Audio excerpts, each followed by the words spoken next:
শুরু করিতেছি মহান আল্লাহর নামে, যিনি পরম করুণাময় এবং অত্যন্ত দয়ালু। আমার পিছনে যে এই যে লেকটি দেখতেছেন, এটা হচ্ছে কি গুলশান লেক বলে। এখানে আমি যে জায়গায় দাঁড়াই আছি এই জায়গাটুকু গুলশান, আর লেকের ওই পারে হচ্ছে কি শাহাদাতপুর। আর পিছনে যে আমার একটা বিল্ডিং দেখতেছেন, এই বিল্ডিংটা হচ্ছে গিয়ে মরিয়ম টাওয়ার। মরিয়ম টাওয়ার।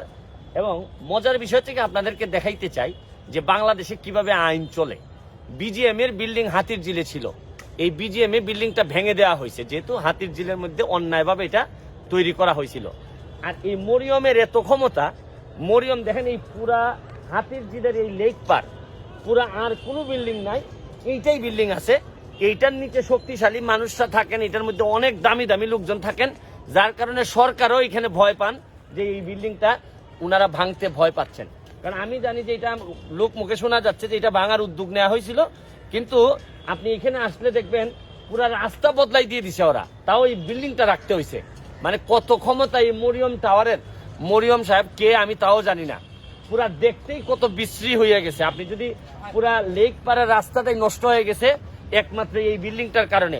আপনি এখানে দেখবেন এই লেক পাড়ে এসে রাস্তাটা বাঁকা হয়ে অন্যদিকে চলে গেছে। আমার কথা হচ্ছে যে আইন কার জন্য?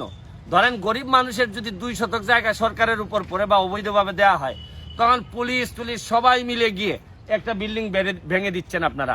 দোকানদার যারা জীবন চলে যাদের, তাদের দোকান ভেঙে দিচ্ছেন। গতদিন সিটি কর্পোরেশনের শত শত দোকান মালিকরা ভেঙে দিচ্ছেন, কোনো অসুবিধা নাই। অন্যায় করলে ভেঙে দিতেই পারেন, কিন্তু অন্যায় কি শুধু দোকানদারের জন্য?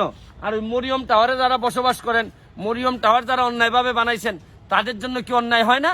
আমি শুধু বলতে চাই, সরকারের দৃষ্টি আকর্ষণ করে বলতে চাই যে এই সরকারের আমলে আমরা যতটুকু জানি বিজিএম এর মতো শক্তিশালী প্রতিষ্ঠানের বিল্ডিংও ভাঙিয়ে দেওয়া হয়েছে।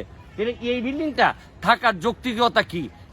যারা নেক্সট জেনারেশন আসবে তারা তো এখানে আসলেই তো চোখের মধ্যে লাগে বাড়ি, যে কোথাও কোনো বিল্ডিং নাই, পুরা লেক পাড়টা ভালো চলতেছে, শুধু এই জায়গাটা আপনি এই একটা বিল্ডিংই পুরা এলাকাটা নষ্ট করে দিচ্ছে। এবং শুধু এলাকা নষ্ট করে দিচ্ছে তা না, এরা প্রমাণ করে দিচ্ছে যে বাংলাদেশে যদি আপনার ক্ষমতা থাকে তাহলে পানির উপরে, পানির মধ্যখানে, ইভেন যেখানে ইচ্ছা এখানে অবৈধভাবে আপনি চাইলে বিল্ডিং বানাইতে পারবেন। আমি সরকারের দৃষ্টি আকর্ষণ করে বলছি, এই যে স্টিগমাটা, এই কলঙ্কটা এই লেক পার থেকে যদি একটু বিদায় দিতেন, তাহলে তাদেরকে আরো 1000 কোটি টাকার ব্যবস্থা করে দেন। দেশে তো চুরির ব্যবস্থা আছেই, যারা থাকেন তারা যে ভালো মানুষ থাকেন আমার মনে হচ্ছে না। কারণ এরকম অবৈধ একটা জায়গায় এরকম ভালো মানুষ থাকারই তো কথা না। আমি যদি সরকারের দাবি জানাবো, যদি এটা বৈধ হয়, তাও এই জায়গার মধ্যে এরকম একটা লেকের সৌন্দর্য নষ্ট করে এরকম একটা বিল্ডিং থাকতে পারে না। পরিশেষে আমি আবারও সরকারের দৃষ্টি আকর্ষণ করে বলছি, এটার উপর একটু নজর দেন, তাহলে মানুষ ন্যায় বিচার এবং আইনের যে শাসন এই ব্যাপারে নিশ্চিত হবে। ভালো থাকবেন, সুস্থ থাকবেন।